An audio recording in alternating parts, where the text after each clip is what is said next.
గంగాపురం వెంకటరెడ్డి గారు మీరు చెప్పండి. మనం 5 ఇయర్స్ బ్యాక్ చూసినట్లయితే లడఖ్‌లో అప్పుడు కూడా జవాన్ల మీద ఈ విధంగానే అటాక్ చేశారు.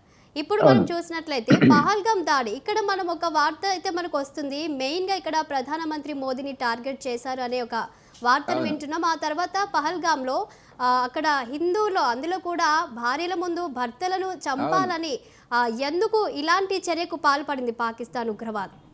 ఇప్పుడు శాలిని మేడం లైవ్‌లో ఉన్న మిత్రులందరూ కూడా నమస్తే. మీరన్నట్టుగా భారతదేశము శాంతి దేశం. భారతం గాని, రామాయణం గాని, చారిత్రక ఇతివృత్తాలను మనం తీసుకున్నట్టయితే విశ్లేషిస్తే ప్రపంచంలో ఏ దేశంలో లేనటువంటి శాంతి, సహనము, సమాజానికి ఉపయోగపడేటువంటి మనస్తత్వం కలిగినటువంటిది భారతీయత. ఇది మనం ముందు గుర్తుంచుకోవాల్సినటువంటిది. ఈ పాకిస్తాన్‌కి సంబంధించిన ఇస్లాంకి సంబంధించినటువంటి టెర్రరిజం, ఇస్లాం నేను అనడం గానీ, ఇస్లాంకి సంబంధించినటువంటి పుత్రులు ఎవరైతే ఉన్నారో, వాళ్ళు ప్రపంచవ్యాప్తంగా చేస్తున్నటువంటి ఈ అక్రమ దాడులు ఏవైతే ఉన్నాయో, రక్తానికి రక్తం అనేటువంటి పద్ధతి లోపల మనం అనేక దేశాలను చూస్తున్నాం. మనకు ఇంకా అనవసరం వాటి పేర్లు తీసుకోవడం గానీ, ఈ రకంగా వాళ్ళు ప్రపంచవ్యాప్తంగా కూడా అస్థిరత, టెర్రరిజము, రకరకాలుగా పేర్లతో వాళ్ళు చేస్తున్నటువంటి సంఘటనలు మనం చూస్తున్నాం.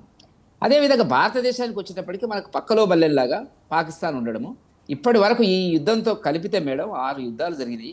భారతదేశం స్వాతంత్రం వచ్చిన తర్వాత 1962 ఒక చైనాతో వదిలేస్తే 1965లోను, 71లోను, 99లోను, 1947, 48లో కూడా ఏది కాశ్మీర్ ఇష్యూకి వచ్చేటప్పటికి పాకిస్తాన్తో, ఇప్పుడు మరి ఒకటి. కాబట్టి 5 యుద్ధాలు పాకిస్తాన్తో మనకు చేయవలసిన పరిస్థితి రావడం జరిగిందంటే మనం ఏనాడు కూడా వాళ్ళ భూభాగంలో కానీ ఇతరత్ర కానీ లైన్ ఆఫ్ కంట్రోల్ ఉంది, పిఓకి ఉంది, పాకిస్తాన్ ఆక్యుపైడ్ ఉంది, దాని మీద చర్చలు సరే అవి ఏం జరుగుతుంది రేపు అనేటువంటిది.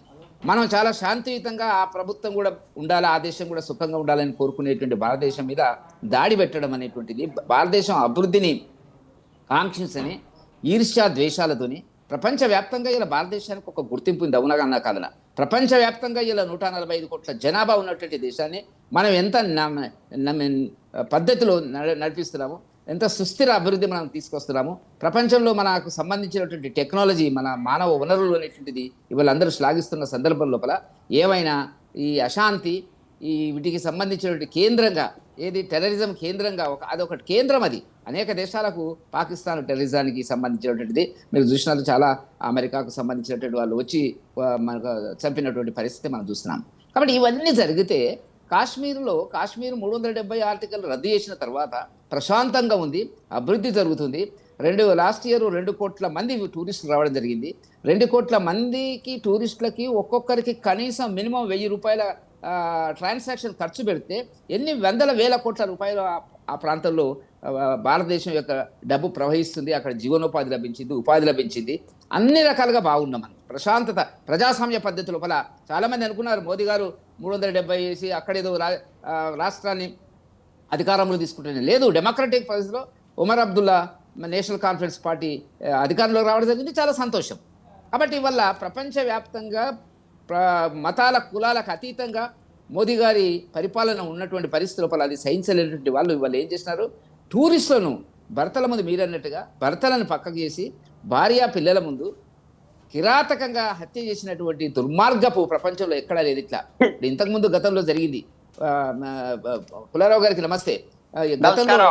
గతంలో జరిగినటువంటి మనం చాలా చూసినాం దాడులు, కానీ ఇట్లా జరగలే. ముస్లింలు హిందువులను కూడా దాడి జరిగింది. కానీ ఒక మతాన్ని ఆధారంగా చేసినటువంటి దాడి యొక్క ప్రభావము భారత జనాన్ని, మనసులను కదిలించి వేసింది. ప్రపంచవ్యాప్తంగా దేశాలన్నీ కూడా మన వైపు రావడానికి కారణం ఏంటంటే ఈ రకమైన దాడి ఉంటుందా అనేటువంటిది మనం చాలా సందర్భాల్లో మాట్లాడుతున్నాం.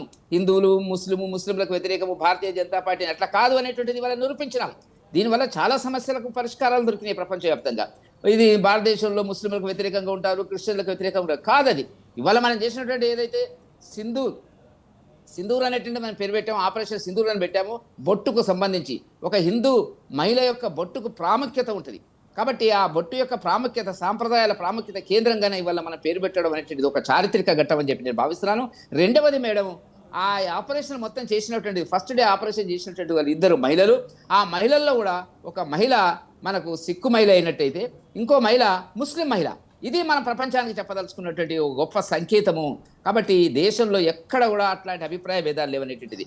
ఆ దాని జరిగిన తర్వాత మనం చేసినటువంటి దాడి దేని మీద మేడం, కేవలము ఎక్కడైతే టెర్రరిస్ట్ స్థావరాలు ఉన్నాయో 9, 10, 11 వాటి మీద దాడి పెట్టినా తప్ప పాకిస్తాన్ సామాన్య ప్రజల మీద దాడి పెట్టలే, పాకిస్తాన్ మిలిటరీ స్థావరాల మీద దాడి పెట్టలే, పాకిస్తాన్ మిలిటరీ వాళ్ళ మీద కూడా దాడి పెట్టలే, పాకిస్తాన్కు సంబంధించినటువంటి ప్రభుత్వ కార్యాలయాల మీద కూడా మనం దాడి పెట్టలే. అయితే అది జరిగి మనం ఊరుకున్న తర్వాత అక్కడ మా ప్రధానమంత్రి గారు ఏమన్నారు, అక్కడ ఉండే డిఫెన్స్ మినిస్టర్ గారు ఇంతటితో ఊరుకొని మీరేం చేయకపోతే మేమేం చేయమన్నారు. కానీ ఏం జరిగింది ఇక్కడ, ఎయిర్ వదిలేసి అంటే విమానానికి సంబంధించినటువంటి దాన్ని వదిలేసి కింద ఆ బార్డర్లు ఏదైతే జమ్మూ కాశ్మీర్ బార్డర్ పాకిస్తాన్ బార్డర్లో ఉండేటువంటి సామాన్యులను మీద తూటాలు ప్రయోగించి కొంతమందిని చంపడానికి 2 రోజులుగా ప్రయత్నం చేస్తున్నారు. ఇది వాళ్ళు చేసినటువంటి దుష్ట చర్య. దీనికి ప్రతీకారంగా మనం చేయవలసిన అవసరం వచ్చింది. మనకి ఇంట్రెస్ట్ లేదు. మనం ఇప్పుడు లైన్ ఆఫ్ కంట్రోల్ గురించి ఆలోచించలే, పిఓకే గురించి ఆలోచించలే. కాబట్టి ఇప్పుడు జరిగినటువంటి సంఘటనకు దేశంలో ఒక శాంతి జరగాల.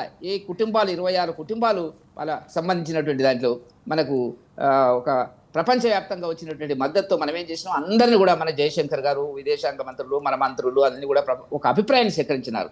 అన్ని దేశాల నుంచి అభిప్రాయాన్ని సేకరించి ఒక చైనాను పక్కకు పెడితే, టర్కీని పక్కకు పెడితే అందరూ కూడా ఈ జరిగినటువంటి చర్యను తీవ్రంగా ఖండించినటువంటి సందర్భం లోపల జరిగింది. ఇప్పుడు గత రాత్రి నుంచి మళ్ళీ డ్రోన్లను ప్రవేశపెట్టడము, మిజైల్స్ని ప్రవేశపెట్టడము, ఇవన్నీ కూడా వేయడం వల్ల జరిగింది ఏంటి, ఇప్పుడు మన ముందు వాళ్ళ శక్తి ఎంత, ఏ రకంగా కూడా సరిపడరు వాళ్ళు.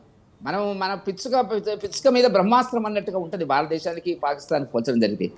రొట్టెలకు పిండి లేదు అటువంటి దాన్ని కొట్టుకుంటున్నటువంటి పరిస్థితుల మునీర్ ఉన్నాడా లేదా, జనరల్ మునీర్ ఉన్నాడా లేదా, తీసేసినారా అనేటువంటి వార్తలు సోషల్ మీడియాలో వస్తున్నటువంటిది. ఒక డెమోక్రటిక్ గవర్నమెంట్ లేదు, ప్రజాస్వామ్య విలువలు లేవు.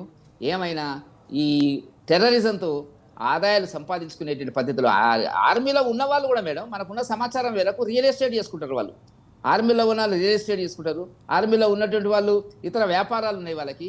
వీటితో సతమత అవుతున్నటువంటి వాళ్ళు ఇవాళ వాళ్ళ యొక్క అస్థిరత, అక్కడ బెలూచిస్తాన్ ప్రాబ్లం ఉంది, ఇక్కడ పిఓకి ప్రాబ్లం ఉంది, అక్కడికి వచ్చేటప్పటికి మళ్ళీ ఆఫ్ఘనిస్తాన్కి సంబంధించిన ప్రాబ్లమ్స్ ఉన్నాయి. కాబట్టి ఇవన్నిటిని ఏం చేయాలని అర్థం కాక ఇవాళ మనమే దాడి పెట్టినారు. దాడికి ప్రతి దాడి భారత సైన్యం ఇవ్వడం జరిగింది. నిజంగా హ్యాట్సాప్ మనకు భారత సైన్యం. దేశంలో కూడా దీంట్లో వచ్చినటువంటి ఒక గొప్ప విషయం ఏంటంటే